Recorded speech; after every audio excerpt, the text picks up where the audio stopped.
자, 오늘 말씀은 제가 두 부분으로 말씀을 드리고자 합니다. 오늘 제목처럼 숨으셨던 예수님과 사람의 영광을 취한 사람들의 믿음이라는 것 말씀을 드리고, 이제 올 한 해 저희 교회가 어떻게 교회 목회 살림살이를 해가야 할 것인가, 이제 공동의회도 있고 해서 그 두 부분을 여러분들에게 말씀드리고자 합니다.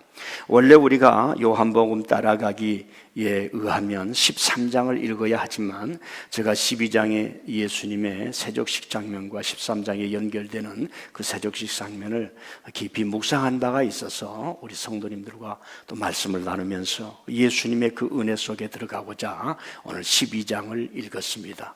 오늘 말씀은 예수님께서 13장에 나온 제자들의 발을 씻어주기 바로 직전의 말씀이 있습니다. 두 가지가 있습니다. 하나는 예수님이 피하여 숨으셨다는 것입니다. 그것은 예수님의 말씀이 아니라 예수님의 말씀을 전했던 초대교회의 간절한 평가입니다. 그리고 말하기를, 이렇게 많은 얘기를 하시고 좋은 말씀을 주셨는데 사람들이 안 믿는다는 거예요. 그걸 어떻게 이해를 할 것인가 해서 이사야 선지자의 말씀을 통해서 그들의 눈이 가려졌다, 실망하지 말라 하는 말도 되고요, 하나님의 은혜에 들어오면 안 되는 족속이 있는 거예요. 선지자들의 눈에 그들의 마음을 닫았고 하나님께서 그들의 눈을 닫았기 때문에 예수님이 보이지 않는다 하는 얘기를 하고 있는 거예요. 그리고 간절함을 폈습니다. 그때 당시에 높은 사람은 관리들, 사람들이 예수님을 믿었는데 숨어서 믿기 때문에, 이 요한복음의 특징이 뭐냐면 많이 잡혀갔어요. 출교를 당한 겁니다. 자기 동네에서 쫓겨나는 겁니다. 우리는 이렇게 교회가 있지만 2000년 전에는 이제 뭐 송씨 집안, 이씨 집안 있듯이 그렇게 이제 자기 종족별로 이렇게 동네가 있었는데 예수님 믿으면 쫓겨난 거예요.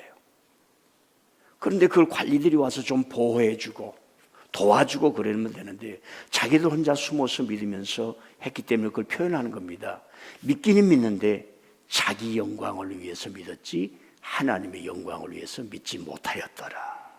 오늘 우리가 사람이 여러 종류가 있지만 그래도 저 사람이 어느 정도 신앙생활 오래 하고 교회 직분자이고 하나님께서 큰 축복을 주셨으면 좀 하나님의 일에 이렇게 동참했으면 좋겠는데 아직도 그 믿음이 사람의 영광, 자기 영광을 취해서 살아가기 때문에 그러지 못한 것이다 라고 하는 의미하고 일맥상통한 것입니다. 여기서 먼저 제가 여러분에게 전하고 싶은 것은, 자, 예수님이 숨으셨다는 거예요. 자, 21절 말씀 한번 올려주세요. 시작. 너희에게 아직 빛이 있을 동안에 빛을 믿으라. 그리하면 빛의 아들이 되리라. 예수님께서 이 말씀을 하시고 그들을 떠나가서 숨으시니라. 좀 올려주세요. 자, 예수님이 위대한 말씀을 합니다. 너희는 빛의 아들이 되리라. 즉 하나님의 자녀들이 되리라 이 말인데, 모세에게 이런 말씀을 합니다. 하나님이 내가 너를 바로에게 신이 되게 하리라. 그때 당시는 사람들이 하나님과 통하는 사람을 다 신으로 불렀어요. 바로가 신이냐? 웃기지 말라. 나는 너를 바로 앞에 신으로 만들리라. 너희들이 이 세상에 살아가면서 너무나 많은 70억의 인구가 있느냐? 미국에서는 사람의 잠재력을 키워라. 잠재력을 키워라. 잠자는 잠재력을 깨워라. 그것이 성공하는 길이다. 이렇게 얘기를 하는데 하나님께서 우리에게 주신 너희들은 하나님의 빛이다. 빛의 자녀들이라. 성령을 받는, 하나님의 영을 받는 사람들이라. 사람들이 몰라서 그러는데요, 100년 전만 해도 우리가 생각하는 것은 신이 임해서 그러니, 즉 이성이라고 하는 것, 처음 들어보시죠? 우리가 어떤 것을 생각하고 깨닫고 의지하는 것은 하나님의 영이 와서 그랬다고 100년 전에는 다 그렇게 생각을 했어요. 지금은 우리가 하도 사회가 분화되고 지력을 이렇게 분석을 해놨어. 애널라이징, 이렇게 분해를 해놨기 때문에 뭐 내가 생각하는 것은 당연하다 그러지만은 그 모든 것들이 하나님의 영에 의해서 이루어졌다. 그래서 인간은 좀 다른 존재다라고 하는 것을 생각하게 됐던 겁니다. 자, 예수님께서 저 말씀하시고 숨으셨다는 거, 왜 숨으셨을까요? 이제 성경을 따라가 보면 합니다. 지금 예수님은 저 말씀을 하시지만은 자기에게 죽음이 오는 거예요. 이거 어떻게 피해야 되냐 이 말이에요. 단순한 죽음이 아니에요. 여러 가지 코드가 담겨 있는 죽음이에요. 그래서 우리가 알다시피 뭐예요? 예수님은 제자들 저 숨어서 나오시고 제자들의 발을 씻어주는 그런 장면입니다. 자, 숨으셨다는 말을 한번 생각해 보십시다. 예수님께서 그동안 어떤 것에도 굴하지 아니하고 당당하셨던 예수님, 제자들에게 말씀을 가르치고 예루살렘의 거짓에 대해서 반드시 밝히며 저 사람들 따라가지 말아요. 성전에 엿싸서 하나님의 이름을 독점하는 그런 사람들은 진리가 없다. 여러분, 거짓을 밝혀주고 옳은 것을 밝힌다는 것은 쉬운 일이 아닙니다. 양심이 살아있지 않으면, 여러분 신앙 속, 여러분 삶 속에 양심이 살아있지 않으면 머리 가지고 선과 악을 판단할 수가 없어요. 행동할 수가 없습니다. 예수님을 믿는다는 것은 내 안에 거짓을 버리고 선을 택하게 하는 이 신앙의 힘, 양심의 힘을 길러주는 겁니다. 머리를 가지고 저 사람 나빠, 저 사람은 좋은 사람, 그렇게 분별하는 게 예수님이 제자들에게 했지만 오늘 지금 숨으신 거예요. 왜 그랬을까 이 말이에요. 숨지 않으면 견딜 수 없는 상황이었기 때문에 그렇습니다. 우리가 이제 요즘 말로 하면 예수님이 미싱된 거예요. 제자들도 예수님이 어디 가신지 모릅니다. 그 잠깐이지만 예수님이 행방불명이 되신 거예요. 성경에 그것을 기록해 놓은 것입니다. 그러면 예수님은 도망가셨을까? 그런 게 아니에요. 그 다음 장면을 보면 예수님이 왜 숨으시고 피하셨는가를 알게 됩니다. 그 첫 번째가 당신의 죽음이에요. 죽음. 여러분, 죽음이 와봐요. 자식에게 말할 수 있습니까? 남편에게 말할 수 있습니까? 이 죽음이라고 하는 것은요, 자기와의 깊은 고독함 속에서만 일어나는 거예요. 그런 차원이 있습니다. 지금 예수님에게 죽음이요. 두 번째로는 왜 숨으셨을까? 이 죽음이 단순히 저와 여러분처럼 자연사라든가 뭐 이렇게 죽을 때가 돼서 그런 게 아니에요. 한 사랑하는 제자, 3년 동안 하늘의 비밀을 저들에게 가르쳤고 3년 동안 비밀을 가르치면서 내가 떠난 이후에 이 세상에 이렇게 진리를 알지 못하고 허랑방탕하며 열심히 사나하나 갈 길을 모르면서 살아가는 사람들, 구원이 뭔지를 모르고 예루살렘 성전이 하나님을 독점하면서 구원의 길을 가르치는 것이 아니라 로마의 종족이 되고 로마의 노래가 되고 로마의 이념을 가르치면서 잘 살려고 하는 사두개인들과 하나님의 말씀을 들었는데 거짓말로 가르치는 바리새인들을, 저들을 따라가지 말고 구원의 세계를 가야 하는지라 이 말씀을 3년 동안 가르쳤는데 그 제자가 나를 배신하는 거예요. 이 감정의 격동과 고뇌, 자기 삶이 무너지고 제자들 앞에서 내 스승의 위치가 무엇인가를 해야 되는데 어떻게 얘기하는, 이 고통 속에 숨으신 겁니다. 여러분, 예수님에게 그 제자를 칼로 칠 수도 없는 거고 경찰서에 고발할 수도 없는 거야. 나를 죽이겠다면 죽여라. 그래, 너 스승을 죽여봐라. 그래야 되는 입장이야. 그러나 다른 제자들이 있어요. 아니, 우리 동료 중에 한 사람이 스승을 배신했다고. 그 고통을 어떻게 하겠어요? 여러분, 이렇게 있는데 좀 실제적으로 얘기를 하면은 목사님과 같이 교회를 건축하고 다 했던 김재술 목사님이 나를 배신했네, 나를 쫓아냈네. 그게 비일비재해요. 그러면 내가 그걸 어떻게 해요? 그래, 이 나쁜 김재 쫓아내라, 나가 막 그게 이제 그 셰익스피어에 나오는 그 희곡에 나오지요. 여러분, 실제 3년 동안 내 심장을 바치고 그를 위해서 하나님께 얼마나 기도했겠으며, 베드로야 너를 살리신 나는 가룟 유다도 내 종이 될 것이다 이 말. 그래서 천국의 비전을 가르치고 너는 이렇게 살아갈 것이다. 세상이 엉망인데도 너희들은 빛의 자녀로 당당하게 로마의 군인처럼 당당하게 살아갈 것이다 했는데 그자가 나를 오늘 죽이는 거야. 이걸 어떻게 피할 건가? 그게 담겨 있는 거예요. 그래서 숨으신 거예요. 당신의 죽음과 함께 제자들의 죽음을 감싸는, 그러면서 이제 발을 씻어줬다. 다시 얘기를 한 거지. 그리고 그 제자들 앞에서 이 중에 하나가 나를 팔리라. 그 말을 어떻게 할 수가 있어요? 그걸 해야 돼요. 이건 진리이기 때문에.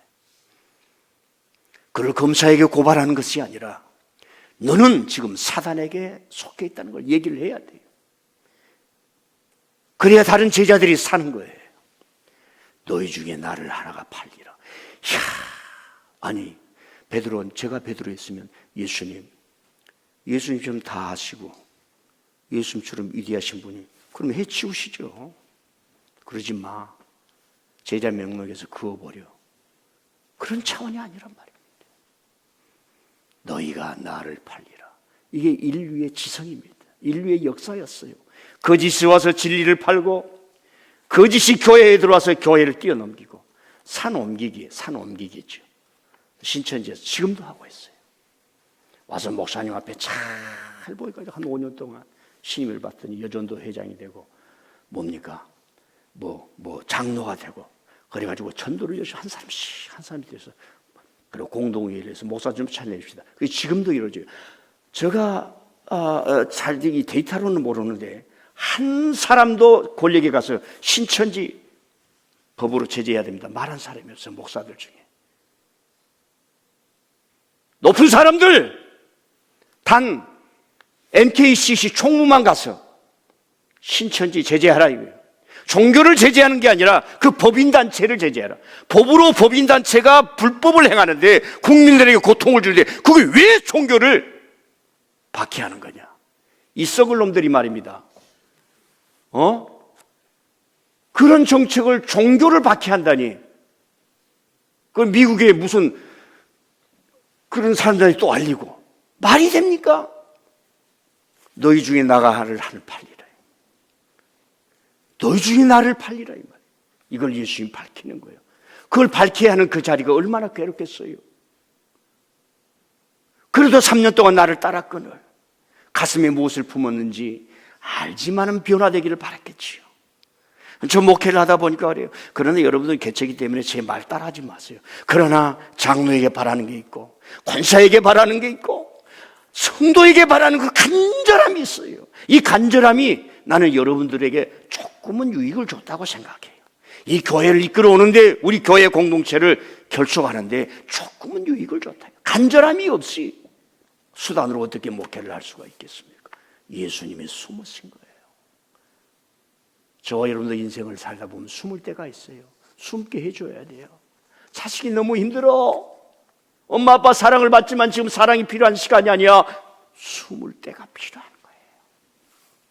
그때를 이해를 해줘야 됩니다. 장로님이 교회를 안 나오시면 장로님이 숨고 싶으네 이렇게 이해를 해야지. 담임 목사 왜 안 나오셨습니까? 그러면 되겠습니다. 네. 작년에 2월 달부터 4월 달까지 3개월 제가 숨었지 않습니까? 여러분들이 장로님들이 저에게 안식으로 줬잖아요. 그 전에 2년 동안 잠깐 얘기할 게 전에도 얘기했지만 제게 우울증이 찾아왔어요. 제가 처음으로 저는 당당한 줄 알았어요. 외향적으로 절대로 지지 않고 살아온 줄 알았어요. 제게 자살 충동이 왔어요. 그리고 우리 고향교회를 찾아갔습니다. 우리 고향교회 옆에는 우리 어머니 아버지 묘소가 있어요. 우리 할아버지 묘소도 있습니다. 가을날 우리 김재술 목사님 나왔어요.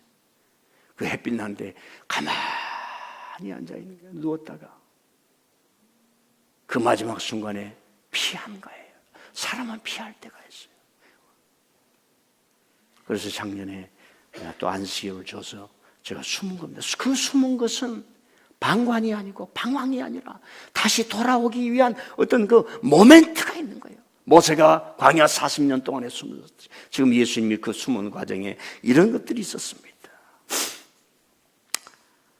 그러면서 예수님이 돌아오셔서 제자들의 발을 다 씻어준 것이었죠.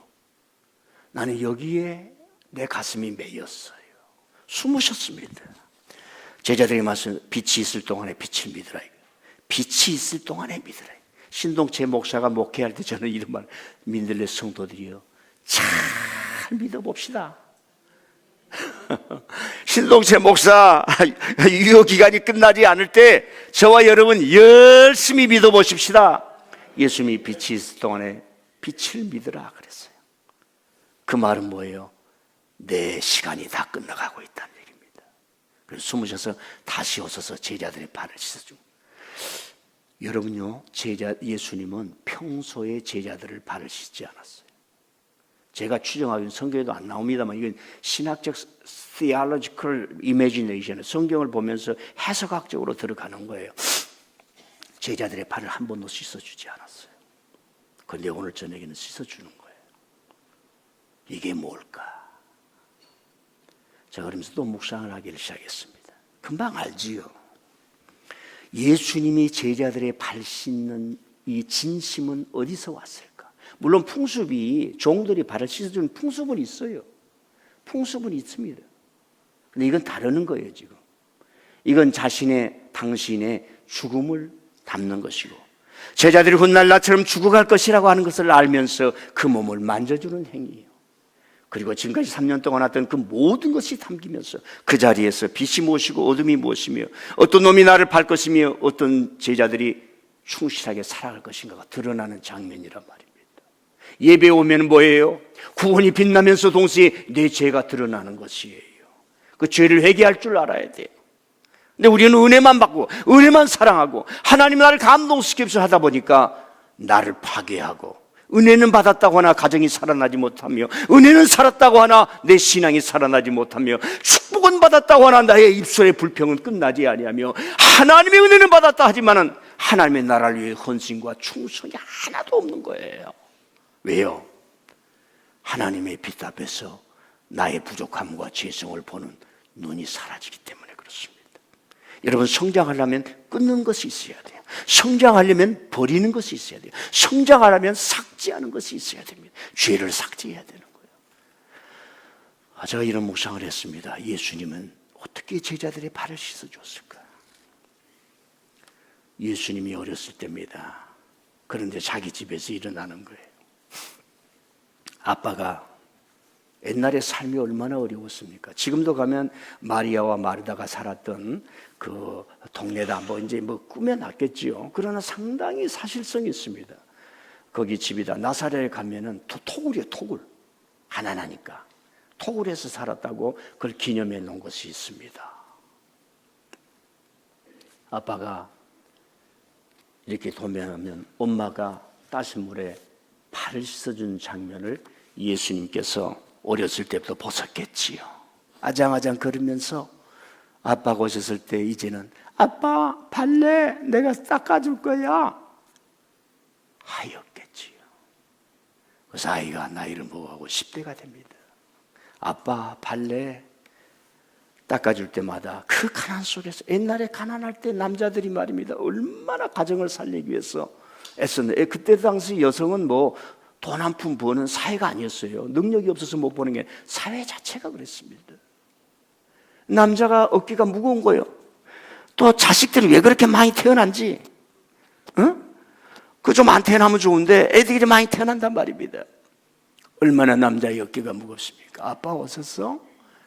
그럴 때마다 아버지가 말하면 속으로 내 아들 많이 커가네.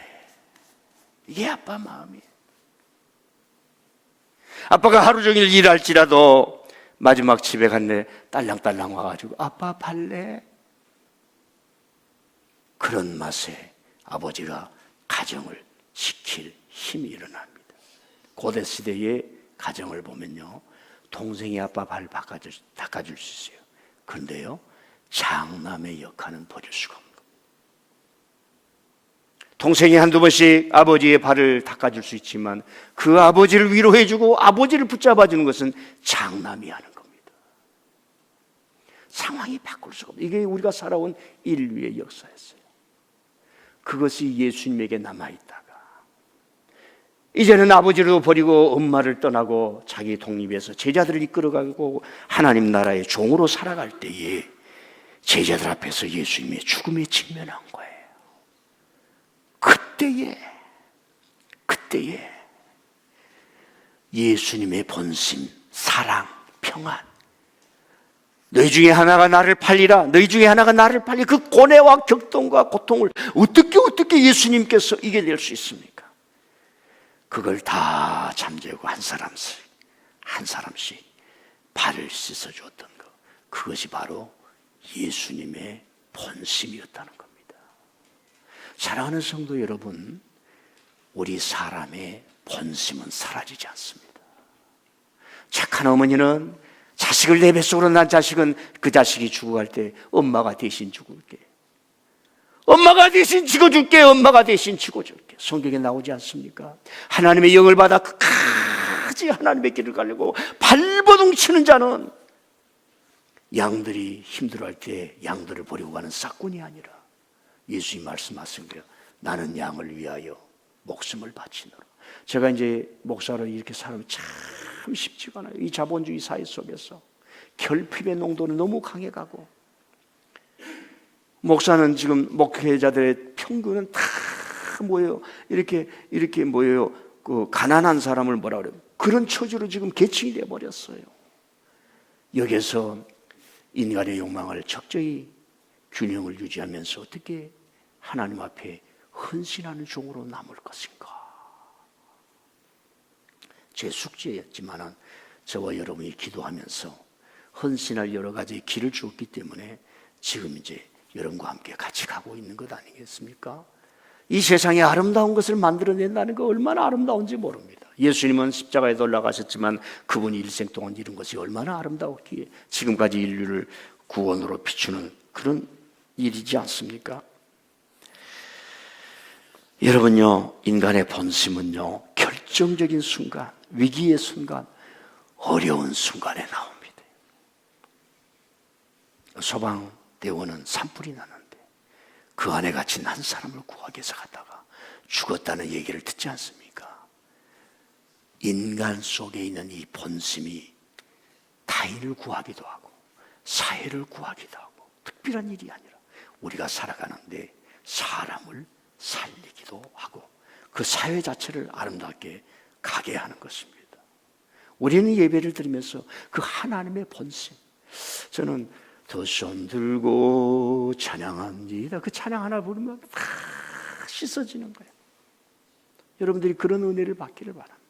이제 음악이라고 하는 게 우리 감정을 격동해서 고조로 일으켜야 돼요. 그리고 어떨 때는 또 다 없애고 절취하고 바닥까지 가는 그 두 종류가 같이 있어야 됩니다. 찬양을 통해서, 21세기에 나온 이 찬양을 통해서 여러분의 감정을 다 폭발시키고 하나님께 두 손 들고, 그래서 목소리를 내서 온 마음으로 뜨겁게 찬양할 필요가 있어요. 찬양합니다. 다시 이상해요. 이상해. 하나님께 간절하게 우리의 마음을 올리면 하나님 우리의 영혼을 깨끗하게 씻었어. 그 본심의 힘이 일어나게 한단 말입니다. 여러분요, 가룟 유다는 바꿀 수 없어요. 왜? 그가 본심이니까. 여러분요, 국가를 지키겠다고 나는 애국자입니다, 총 들어서 계엄을 하면서 사람을 죽이려고, 바꿀 수가 없어요. 그 자들은 본심이 악한 거예요. 여러분들, 도둑놈은 도둑놈으로 끝나는 겁니다. 우리가 예배에 오는 것은 하나님께 숨은 것이요, 동시에 우리 안에 있는 그 본심을 조금씩 쌓아가는 거예요. 어느 순간에 실력이 나옵니까? 조금씩 쌓아가면서 그 본심이 향기를 나게 만들고, 그 예수님의 본심이 향기를 나고, 그 마지막 순간에 제자들 앞에 너희 중에 하나가 나를 팔리라, 얼마나 고통스러웠는지 우리가 성경을 한번 보고 갈까요? 요한복음 13장 21절 한번 올려주세요. 한번 올려주세요. 시작. 예수님께서 이 말씀을 하시고 심령이 괴로워 증언하여 이르되, 내가 진실로 너희에게 이르노니 너희 중 하나가 나를 팔리라 하시니라. 나를 판다 이 말이에요. 그러니까 여러분들이 저를 제 약점이자 또 이렇게 제가 가지고 있는 게 있어요. 제가 성경을 해석한 리터러리 크리티시즘이라고 미국에서 문학 비평이 나옵니다. 성경을 어떻게 해야 될 것인가. 그래서 글자를 풀어내는 것이 아니라 글자에는 그 예수님의 캐릭터를 이해하는 거예요. 영화를 볼 때 그 주인공을 이해해야 돼요. 주인공의 마음과 심리를 이해해야 되지. 그래서 문학 비평을 보면 성경이 이야기로 되어 있기 때문에 그 이야기에 나온 인물, 예수님이라고 하는 인물의 심성과 캐릭터 속에 들어가서 그 마음을 우리가 공유를 하면서 우리가 예수님을 닮아가는 거예요. 이제 뭐 요즘은 다 그런 공부를 하지만 저는 특별히 이제 리터러리 크리티시즘이라 문학 비평이라고 그래요. 너희 중 하나가 나를 팔리라. 그 괴로움, 그 고통 속에서 걱정하지 아니하고 마지막에 제자들의 발을 다 씻어주고, 심지어 뭐예요? 가룟 유다의 발을 가룟 유다의 발을 만졌을 때 가룟 유다가 앉았습니다. 저와 여러분이 가룟 유다라고 대체해 봅시다. 예수님이 내 발을 씻어준대. 가룟 유다의 마음속에 오늘 저녁에 내 신호를 듣고 이 사람이 칼을 들고 로마군이 쳐들어올 텐데 그 갈등 속에서 나는 당신의 제자입니다. 충실하게 따라 이 거짓을 드러내야 하는 그 이중성 속에 예수님께서 어떻게 해줘야 되는 가 그런 갈등 속에 예수님이 흔들리지 아니하고 빛은 빛이 어둠은 어둠이라고 말하고 가면서 사랑해야 될 자를 사랑하고 세울 자를 세우는 거예요. 아멘. 우리는 좋은 것이 좋다고 해서 나쁜 것도 다 좋게 생각할 때가 있어요. 물론 품을 때가 필요하겠지만 예수님은 그러지 않았던 겁니다. 한번 따라 본심. 저와 여러분 속에 본심을 잃어버리면 안 돼요.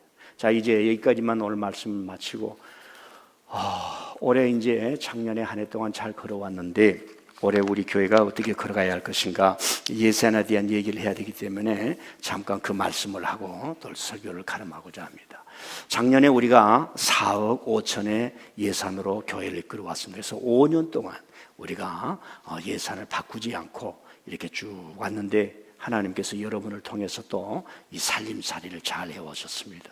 여기 목사로서 항상 제가 우리 교우들에게 좀 가르치고 싶은 것은 교회는 교회에 돈을 내는 게 아니라는 얘기입니다. 하나님의 거룩한 축복받은 예물의 일부분을 들여서 하나님의 교회 살림살이가 이루어진다라고 하는 겁니다. 제가 어떤 사람에게 자녀들에게 이제 설날 오면 자식들 데려와요. 손자 손녀들 저 용돈 줍니다. 예. 저는 어렸을 때 우리 외할머니 집에 하루 종일 엄마 손잡고 가면 1년에 한두 번 가요. 그 외할머니가 그때 돈이 어디에 있어요? 1원짜리가 종이돈이 있었어요. 1원짜리. 옛날 분들 다 아실 거예요. 그걸 꼬고저꼬고 항상 주는 거예요. 시골에 그때는 돈이 없던 때입니다. 잊혀지지가 않아요. 저희 아버지도 우리 어렸을 때 오면은 다 이 돈을 줘. 저도 그래도 주는 편입니다. 주는 편이에요. 우리 장로님들 올 설날에 그 한복 입고 와, 빌려서 입고 와. 그래서 저랑 세배하고 제가 장로님들한테 세배 드리려고 벌써 다 마련해 놨어요. 다 마련. 그래서 김재순 목사님보다 오라 그랬습니다. 나는 세배하고 내가 세배도 드리겠다고. 네. 네. 여러분요, 제가 어떤 분에게 좀 용돈을 드렸다 그럽시다. 제가 돈을 주는 겁니까? 내 마음을 주는 겁니까? 참 이 못된 사람들요, 뭐 유튜브나 이런 데 보면 교회가 뭐 돈 내라 그런다 헌금, 돈 내는 게 아니에요. 대한민국요, 그만큼에서 다 수준 벗어났습니다. 우리 어려울 때요, 예수님 믿는 많은 수고인들을 통해서 우리가 너무 받았습니다. 그래서 교회도 살림살이를 해가는 살림살이가 경제란 말이에요. 경제란 말이 오이코스란 말이 나는데 오이코스는 집이에요, 집. 자, 설명하면 어려우니까 2026년도 올 한 해 살림살이 교회는 어떻게 밑에 한번 읽어봅시다. 시작. 거룩하게 규별된 거룩한 예물로 예배, 선교, 교육, 봉사, 신교 5대 살림을 한다. 이게 교회란 말입니다. 하나님은 우리에게 예배를 잘 드리게 하고 또 선교도 열심히 하게 하고 교육과 봉사와 친교도 열심히 하게 한단 말이에요. 우리 30년 동안 목회했던 그 가난한 사람들에게 눈물을 닦아주고 이 사람들은요 어떻게 살아간 사람이냐면 땅을 빌려가지고 거기에서 진흙을 파가지고 기와를 만들어 벽돌을 만들어 그래가지고 불을 떼가지고 파는데 거기에 돈이 나오면 반은 또 그 땅 임자에게 주고 그러니까 가난해서 벗어날 수가 없어요. 그거라도 해야 먹고 사는 거예요. 그런데 가서 옆에서 기도해주고 집 지어주고 교회 지어주고 저렇게 하니까 저 사람도 너무 감사해서 30년 동안에 우리 김 목사님 그 축하를 해주신 거예요. 두 번째, 교회는 저런 걸 통해서 살림살이를 해나가는데 그러면 제가 목회자잖아요. 그러면 민들레교회는 어떻게 해야 될 것인가? 거룩한 예물을 5가지로 이렇게 합니다. 우리 교회 헌금 얘기 좀 올려주세요. 그 표를. 목회 살림살이는 어떻게 되는가? 예, 제가 우리 교회에서 성도들에게 심플하게 해서 헌금의 종류를 다 약한 거예요. 그리고 들어올 때 헌금하게 하시고 저는 그래요. 모든 성도들의 은혜를 받아서 자발적으로 자원하여 11조 감사헌금, 주일헌금, 선교장학 건축헌금은 봉투 하나로 매월 1만 원에서 구제헌금. 교회는 우리 주위에 어려운 사람에게 긍휼함을 보여야 돼요. 그건 마음으로 보이는 게 아니라 실제로. 그래서 1만 원씩 헌금하자. 그래서 저는 이런 생각을 했어요. 1만 원이 1만 명이 하면은 얼마요? 100만 원입니까? 1만 원씩 1만 원. 100명이 하면 100만 원이네. 그 100만 원씩 구제하면 상당히 될 수가 있어요. 다른 교회들도 많이 하고 있습니다. 그 위에 절기연금과 이렇게 하는 헌금인데, 제가 11조에 대해서 한번 얘기를 드리고 싶어요. 성구 한번 올려주세요. 성구 시작. 너희 곧 온 나라가 나의 것을 도적질하였으므로 너희가 저주를 받았느니라. 만군의 여호와가 이르노라. 너희의 온전한 11조를 창고에 들여 나의 집에 양식이 있게 하고 그것으로 나를 시험하여 내가 하늘 문을 열고 너희에게 복을 쌓을 것이 없도록 붙지 아니하나 보나. 좀 오래 두세요. 저 말라기는 뭐냐면은 이스라엘 백성들이 나라를 잃어버렸는데 바벨론 포로에서 돌아와서 고국을 회복해 주었어요. 고국을 회복한다는 것은 해방 이후에 대한민국을 다시 찾았다는 그 기쁨과 즐거움이 어디 있습니까? 나라를 잃어버린 내 삶도 없어지는 거예요. 나라를 잃어버린 내 정체성이 없어져 버립니다. 나라를 잃어버린 내 언어도 잃어버리고 어머니가 가르쳐준 뭐도 잊어버리는 겁니다. 그런데 다시 회복을 했어요. 그래서 성전을 건축하게 하고 생활하는가 하는데 사람들이 헛된 것에 빠져가는 거예요. 그래서 하나님 앞에 예물을 드리는데 아까우니까 병든 염소를 가져오는 거예요.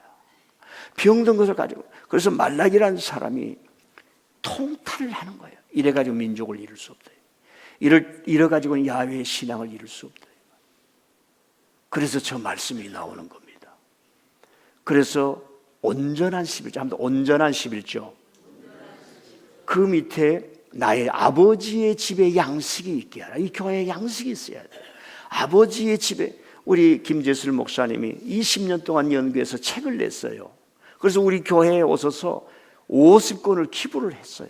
50권을 기부를 했어. 내 마음이 아파. 우리 교회, 그래서 아이고 50권 기부해서 나간 50만 원 이렇게 갖다 드려야 되는데 내가 이 살림을 이끌어 가다 보니까 못하고 있어요. 좀 미안해. 내년에 내 돈으로라도 좀 드리겠습니다. 기다려. 하여간 감사합니다. 그러니까 아버지 집에 양식이 있게 하는 거야. 이게 교회란 말이에요. 우리는 돈을 들인 거룩한 예물로 하나님이 주신 축복의 일부분을 하나님께 드려서 이 목양이 풍성하게 있어서 여러분이 예배에 올 때마다 은혜의 안타를 쳐야 할 줄 믿습니다. 은혜의 안타를 치는 거예요. 하나님 아버지, 저는 하나님 아버지 앞에 못할 일이 없어요. 그렇다고 해서 갑자기 집 하나 내면 안 돼요. 한 5년 전에 어떤 분이 우리 교회에 갑자기 헌금을 많이 했어요. 제가 불렀어요. 다시 다 돌려줬어요. 예, 제가 그런 목회를 합니다. 걱정하지 마세요. 그러니까 제가 가이드라인을 줄 테니까 하나님이 정한 대로, 하나님이 정한 대로. 그리고 이제 하나님께서 바나바와 같은 분들을 내는 겁니다. 바나바는 내가 재산이 많은데 이것 가지고 비즈니스에서는 안 되겠구나. 그래서 큰 일을 하죠. 바울이라고 하는 사람을 세웁니다. 자, 우리가 어마어마한 일을 하는 거예요. 그러니까 돈을 움직이는 사람들은 생각이 큽니다. 우리 교회에 돈 좀 있는 사람들, 여러분들은 생각이 커요. 교회 와서 생각을 좀 크게 넓히세요. 옛날부터 이 국경을 넘어선 사람들, 공산주의 어디고 그런 게 어디 있어요. 장사하는 사람도 그게 보이는 거예요. 돈 보고 쫓아가는 겁니다. 이게 생각이 크게 넓힌 거예요. 실크로드, 무슬림이 어디 있고 백인들이 어디 있어요. 가면 길이 나는 겁니다. 그거 봐, 정치인들이 말입니다. 쌈 붙이는 거예요. 쌈 붙이는 거. 돈 있는 사람은요 경계를 넘어섰는 거예요. 그래서 여러분이 돈을 좀 가지고 살기를 바랍니다. 돈 좀 가지고 살아요. 돈 좀 가지고. 아파트가 10억짜리만 한 1억 정도는 대출 받아가지고 팍팍 쓰고 돈 다닐 필요가 있어야 대한민국 경제가 살아나는 거예요. 자, 아버지 집에 양식 있게 하라. 이 말씀 좀 깊이 좀 들었으면 좋겠고, 온전한 11. 우리 교인들도 제가 자꾸 얘기하는 11조를 안 한 사람이 있어요. 그러면은 여러분 축복의 문이 막혀요. 저 보세요. 저 봐. 저 정말 시골에서 자랐는데 제게 최고의 축복 중에 하나가 다른 언어로 공부하는 곳에 가서 공부해 왔다는 거예요. 이건 하나님이 열지 않으면 길이 없어요. 길이 없다 이 말입니다. 길이 없어요. 우리 저 딸 셋이 있어요. 결혼 자금 반지 하나 사줄 돈이 없습니다. 근데 올해 두 놈이 결혼한다 그러네. 큰일 났어. 근데 자식들이요, 걱정하지 말라, 아버지한테 돈 달라는 얘기 안 한다고 그래요. 예. 하나님이 길려신 거예요. 자, 그래서 우리 교우들 저것이 있어야, 저렇게 되어야, 하나님의 뜻대로 돼야. 제가 설교가 좀 저런 얘기 잘 못하니까 그러는데, 이 교회 살림이 되어서 저와 여러분이 교회에 오면은 마음껏 신앙생활 할 수 있어요. 저는 여러분들 이 교회의 이 건물로서의 기능을 앞으로 20년 동안 봅니다.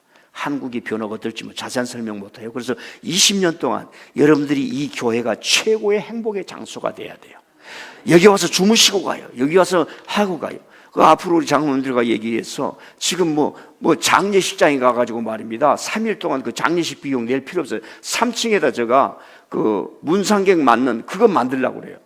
그래가 여기다 하고 그 어머니 아버지 시신은 냉동고에 갖다 놔서 예배도 여기서 드리고 공짜로 써라 이거예요. 그거 몇 천만 원씩 드리고 어떻게 그 장례식장에 요즘 다 그런 사람들이 많대요. 젊은 사람들이 돈이 없으니까 이거 아예 장례식도 하는데 우리 교회에서 문상객 맞아라 이게. 저 넓은 데서 식당 다 쓰고 아멘도 안 하네. 빨리 죽을 사람 한 사람도 없는 것 같아요. 자우지간 뭐가 제가 하는 얘기는 여러분들이 이 교회를 최고의 낙원으로 여기고 마음껏 예배에 와서 즐기란 얘기예요. 목사가 신이 나서 막 설교하고 그래야지. 그러려면 아버지 집에 양식이 있어야 돼요. 아버지 집에. 자, 정신없네. 그 헌금 얘기하려니까 제가 쫄아가지고 말입니다. 자, 그럼 어떤 자세로 예물을 드려야 하는가 조금 갑시다. 어떤 자세로. 저 제일 위에 한번 읽어보십시다. 시작. 인색함으로나 억지로 하지 말지니 하나님은 즐겨내는 자를 사랑하시느니라. 두 번째, 아무것도 염려하지 말고 오직 모든 일에 기도와 간구로 너희 구할 것을 감사함으로 하나님께 아뢰라. 그러면 모든 지각에 뛰어난 하나님의 평강이 그리스도 예수님 안에서 너희 마음과 생각을 지키시리라. 영적인 원리를 좀 잘 아시길 바랍니다. 영적인 원리. 그래서 우리가 즐겨드리며 감사로 드리는 신앙생활을 해야 돼요. 즐겨드리며 감사드려서. 여러분 하나님 앞에 인색해 보세요. 마음이 쫄아요. 부모님한테 용돈도 안 드려보세요. 마음이 쫄아요. 우리 셋째 놈이 꼭 아빠한테 용돈도 하나 안 주네 지금. 좀 들었으면 좋겠어. 주면 내 재산을 다 주는 거지요. 모르는 거야. 자기가 움켜쥐면 하나님 앞에 내 것은 내가 가지고 있은 건데, 이 사회라고 하는 게 내놓게 만들었거든. 법으로 정해서. 그래서 세금을 하지 않습니까? 자, 거기까지만 하고요. 두 번째, 믿음과 직분의 분량대로. 여러분 우리 교회 장로님들은요, 장로 장립할 때 한 주일에 감사한금 매주일마다 10만 원 할 수 있는 경제활동을 할 수 있어야 된다. 다른 교회는 못해요. 목사가 말을 못해요. 여러분 어떻게 장로님이 집사님처럼 신앙생활을 할 수 있습니까? 교회 안 되는 거예요. 목사는요, 자기 목숨을 내놔야 교회가 되는 거예요. 엄마는 자식을 지키기 위해서 자기 목숨을 내놔야 가정이 되는 거지요. 왜 아멘 안 해요? 아버지는 다 벌어서 자식한테 내놔야 가정이 이루어지는 거지요. 이 희생으로 말미암아 뭔가 창조가 일어나. 창세기 1장이 여러분의 인생과 나의 가정과 교회에서 일어나는 거예요. 창세기 1장이 종이조개가 있는 게 아니라 저와 여러분 속에 성령이 임재하는 그곳에서 일어나는 줄 믿습니다. 시간이 걸릴 수 있어요. 하나님을 믿어야 됩니다. 교회, 목회, 살림살이를 생각하면서 내야 돼요. 조금 미안해요. 양해하고 들었어요. 이건 조건이 있습니다. 직장 생활 하신 분들 좀 어려울 수 있지만 10,000원 헌금하면 교회에 도움이 안 돼요. 목회 살림살이를 할 수가 없어요. 그러니까 이제 오해 없이 들으려면 직장 생활 하신 분들 이게 덜렁 내면 안 돼요. 우리 교회 살림살이가 이렇게 되면 돼야 되고. 지금 자녀가 다 컸는데 그래도 남들 물건 짝퉁이라도 사줄 돈 줘야지 되지. 예? 그래야 애기가 기뻐하지. 5,000원 주고 한 달 살아라 그러면 되겠습니까? 우리가 신앙의 눈이 이 살림살, 하나님께서 어떻게 살림살이를 이끌어가는구나.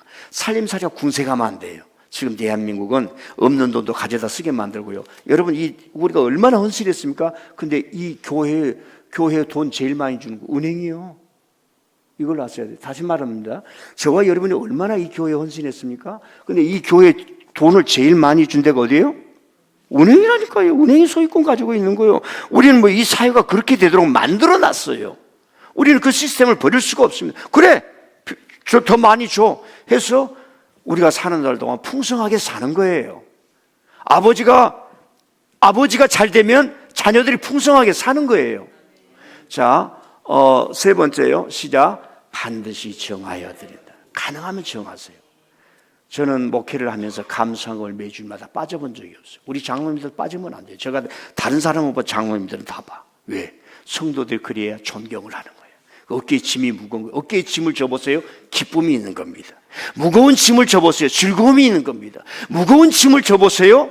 희생의 기쁨이 있는 겁니다. 가치의 기쁨이 있는 겁니다. 마지막으로요. 시작. 하나님의 역사를 기도하고 소망. 하나님의 축복이 있는 줄 믿습니다. 받은 축복이 있는가 하면 앞으로 받을 축복이 있는, 이걸 믿지 못하면 우리는 살 수 없어요. 대한민국이 잘 될 것이라 이렇게 해서 대통령이 돼야지, 뭐 코스피는 천으로 떨어지고 뭐 전쟁이 날 것이다, 어떻게 살아갑니까? 전쟁이 안 나기 위해서 국방력을 강하게 하고 외교를 넓히고 국민들에게 자신감을 주고 그렇게 살아가야지요. 예. 저 미국처럼 미쳐 돌아가서 못 살겠다고 남의 거 뺏는 게 아니라, 예? 그렇게 살아가야죠. 여러분의 인생에 앞으로 되어질 하나님의 놀라운 축복을 꿈꾸시기를 바랍니다. 저는 빨리 내 자유의 시간이 오기를 바라요. 전 세계를 돌아다니고 선교지를 다 돌아다니고 싶어요. 자전거 타고. 예. 가보면 새로운 세계가 열리는 거예요. 가보면 새로운 세계. 자, 제가 이제 저걸 가지고 좀 하나의 얘기를 할 테니까 좀 들어봐 주세요. 가나 대사의 이야기를 좀 사진만 올려주세요. 저 사람이 최고조라고 하는 사람이에요. 아시죠? 뉴스들에서. 원래 고조라는 이름은 한글 이름이 아니라 그 가나의 이름을 한글식으로 하니까 최고조가 되는 거예요. 저 아버지가 강원도에 사시다가 목회하시다가 아프리카의 최고의 가난한 나라로 선교사로 가는 거예요. 가나 지역으로. 가나 지도까지 한번 올려주시면 좋은데, 가나 지역으로 가는 거예요. 그 중학교에 갔는데 가나 말을 어떻게 알아먹겠어요. 뭐 그쪽에 다행히 뭐 영어를 사용하고 한다는데, 아이가 사춘기를 지나면서 아빠 왜 왔어? 나 한국 잘 사는데 아이들도 있는데 갈 거야. 그런 게 아니라 거기서 정착을 하는 거예요. 아이들을 돕기 시작하는 거예요. 여러분요, 선교사로 갔어요. 근데 가나 대통령이 이번에 전화를 한 거예요. 자네 우리 가나를 대신해서 대한민국에 대사로 가게. 여러분, 아버지가 가나에 갔을 때 뭐가 있었겠습니까? 먹을 게 있었겠습니까? 아버지의 선교사의 가장 큰 고통이 자식 교육시키는 거예요. 그걸 나쁘다고 할 수 없어요. 뭐 그래서 외국인 학교도 보내고 그러는데, 그 가나에서 애들처럼 길거리에서 음식을 먹고 빵을 먹고, 그래도 하나님의 은혜를 받았어. 하나님의 은혜를 여러분 생각 안 하면 우리는 신앙생활을 할 수가 없습니다. 하나님의 은총이 내 자식에게 흘러간다. 아브라함의 은혜가 이삭에게 흘러간다. 이 하나님이 주신 믿음을 갖지 못하면 할 수가 없는 거예요. 그냥 이 얘기가 나왔으니까 좀 오늘 은혜를 받으십시다. 여러분요, 아버지가요 반자에 살다가 세상에, 그분도 몽골에 선교사로 갔는데, 애기가 초등학생인데 몽골에 가서 뭐 몽골 말을 알 수가 있어야지. 여러분 몽골 가면 몽골 말 압니까? 애기 학교를 못 가는 거야. 그러니까 한인 교회에서 어렸을 때 막 잘하는 거야. 학교를 안 가고. 이제 말이 홈스테이 되겠습니까? 그러니까 얘들은 뛰어노는 걸 줄 맨날 음악이나 하는 거야, 그 어린아이가. 그러니까 부모님 마음이 얼마나 힘들겠습니까? 아이가 좀 뭣도 배우고 그래야 되는데. 그래서 초등학교도 제대로 못 나왔네.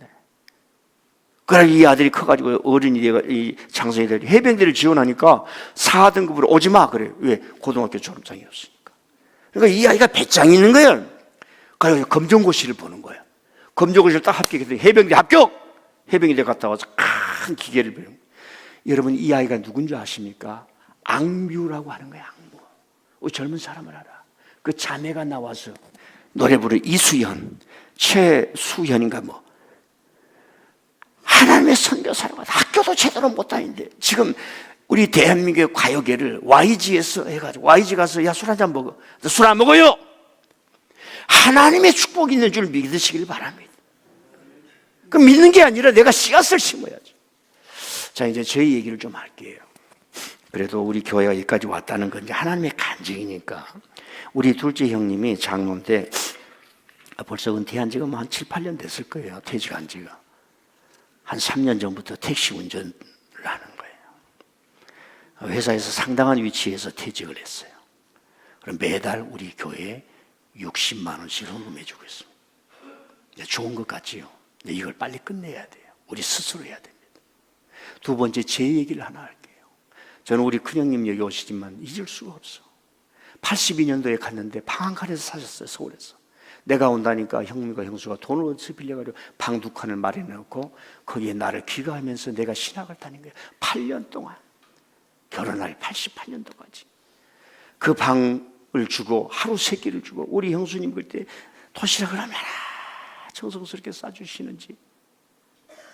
8년 동안을 하루 밥 새끼주고 밥 먹여주고 그 뒤치락거리를 다 해서 제가 오늘 목사가 됐는데 제가 갚을 길이 없어요. 여러분 앞에 서 있는 이 신동철이라는 한 인간이 그 형님들의 헌신과 희생과 물질을 들여서 만들어준 거예요. 우리가 공동의 이 교회의 하나님의 나라를 위해서 살아간다는 것이 이렇게 아름다운 것이구나 하는 것을 제가 한번 말씀드립니다. 어제 제가 김재수 목사님한테 제가 그냥 원성을 망상해요. 다 들어줘. 막 이래서 저쩌고 막 얘기하면 다 듣고, 신목사 나도 말이야 교회 개척해서 이렇게 교회를 건축했는데 그래서 신목사에게 은혜를 줘서 어찌하든지 힘들었지만 장로님들과 함께 교인들과 함께 교회에 이렇게 멋있게 해서 마음껏 예배 드리잖아. 그걸로 만족해야지. 하나님이 저에게 아론과 훌 같고 미리암 같은 그 멘토, 훌륭한 스승을 이렇게 보내주신 거예요. 이게 보통 큰 일이 아니에요. 네. 김재수 목사님 왔다 가시면 큰 천사가 한 분 왔다 가셨구나. 우리 교인들이 그렇게 생각해도 어려움이 없습니다. 사랑하는 성도 여러분, 2025년도 하나님께 잘 인도해 주셨습니다. 2026년도도 우리 교회가 잘 가기 위해서는 책임과 의무를 다하는 은혜로운 신앙, 책임과 의무를 다하는 은혜로운 신앙이 우리 교회를 이끌고 이 풍성한 교회에 와서 하나님의 복락의 강수가 여러분에게 쏟아집니다. 하늘에서 비가 오면요, 큰 나무도 자라고 돌 속에 숨은 나무도 다 자랍니다.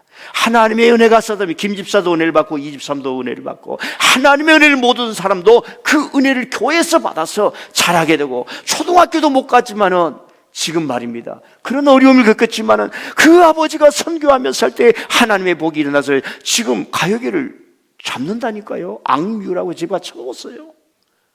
그 가난한 곳에 지도에도 없는 곳에 갔던 그 중학생이 저렇게 자라 한 나라를 대표하고 지금 전 세계에서 가장 뜨는 한국의 대사로 왔으니, 그 가나는 가다가 나가라는 나라가 아니라 가나, 항상 가지 않습니까? 그런 나라로 했는데, 사랑하는 성도 여러분, 하나님의 축복을 믿으시고 본심을, 깊은 본심을 가지고 승리하실 수 있기를 바랍니다.